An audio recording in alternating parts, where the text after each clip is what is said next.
The process of socialization begins at birth and continues throughout childhood and involves learning to relate to a variety of people in many different circumstances. Social competence has to do with children being able to adjust socially to different environments. Positive social development has always been at the forefront of historians in early childhood education. Pedalozzi, Erickson, and Montessori were one of the first theorists who thought the positive social development is vital. It's important to teach this at a young age because it can heavily affect their peer relationships in a negative way if they're not liked by their classmates. Ellen Galinsky came up with 7 life skills to help a child be successful socially.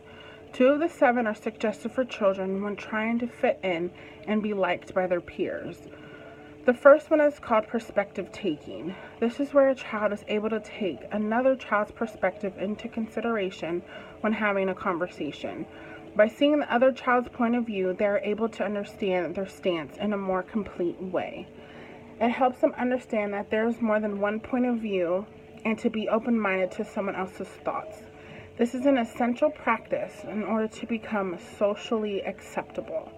The second essential life skill from L. Galinsky is communication. Having great communication skills is something that we use throughout our lifetime. Without communication, we have no conversations. Great communication strengthens social skills and tightens relationships. It forms a better bond with the other party because they feel understood.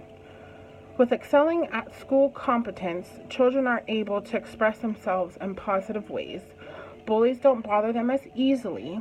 Their peer relationships are strengthened. They're able to take turns and share. Negotiating and compromising comes easier, and they're very accepting to people with diverse cultures and backgrounds. Emotional development in young children is defined as a way for them to cope with and respond to their feelings accordingly. The way this is perfected is by having many interactions with others. Our job as early childhood education teachers is to pay attention to the emotional interactions with our students and see what isn't and what is working. Perhaps changing some things within the classroom might help making this step easier for some children. When teaching in the classroom, Nissen and Hawkins came up with 3 ideas that should be instilled within our children. These 3 components consist of emotional expressiveness, emotional knowledge, and emotional regulation. Emotional expressiveness is when a child has the ability to express their emotions when they experience them. Emotional knowledge is the way that children are able to understand their peers' emotions and are able to respond accordingly. Positive emotional regulation is the way that children are able to feel their feelings under control when put into social environments. Figueroa Sanchez expressed that early childhood education teachers should build the importance of emotional literacy within the classroom as an important foundation to their lives. Stress is definitely a factor in emotional and social development. David Eklund is a spokesperson regarding childhood stressors. He stated that when people think about stress, they think about it only being involved with adults, which is completely false. Childhood stress differs than adults, though. An example for a childhood stress is being scared that making friends won't happen. It's something we might see as something minuscule, but it's very important to them. Making friends is considered to be a normal stress that all children go through.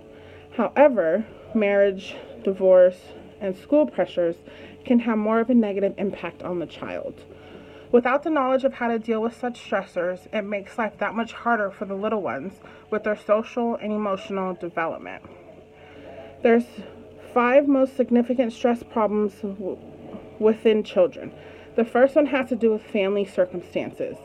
The most common stress nowadays is divorce. It's not just divorce that might be the issue, but same-sex marriages and remarriages cause the same problem as well. The second main stressor is easy pressures to excel. This can be caused by a family enrolling their child into too many after-school activities or programs. Although some children might excel and thrive in this environment, some might feel stressed out because it's considered to be another responsibility that they have at such a young age. For many reasons, media stress, such as television, has impact on children as well. Because the television isn't monitored like it should be, children are subjected to violence, sexual interactions, and other scenarios which are made for adults. Young kids have a hard time determining what's reality and what's fantasy, so this can definitely create confusion. Families that are going through hard times, which can involve child abuse and neglect, may stress children unintentionally. As an early childhood educator, we have to be aware of the signs of abuse. It is a mandatory requirement for us to report any sort of abuse to a child. It's important for us to know the laws in the state in which we teach for when these problems arise. Lastly, a big stress can be growing up too quickly. According to Elkin, children are being forced to grow up too quickly. A great example for this is when young girls are competing in beauty pageants. These type of parents are having their young child wear adult-like makeup and have adult-like hairstyles and outfits. Not only is the appearance scary, these children are expected to act like an adult when on stage and asking questions. We need to let our children be children and never have them worry about adult issues and experience their childhood being a kid. It doesn't last forever, so they should enjoy every second of it.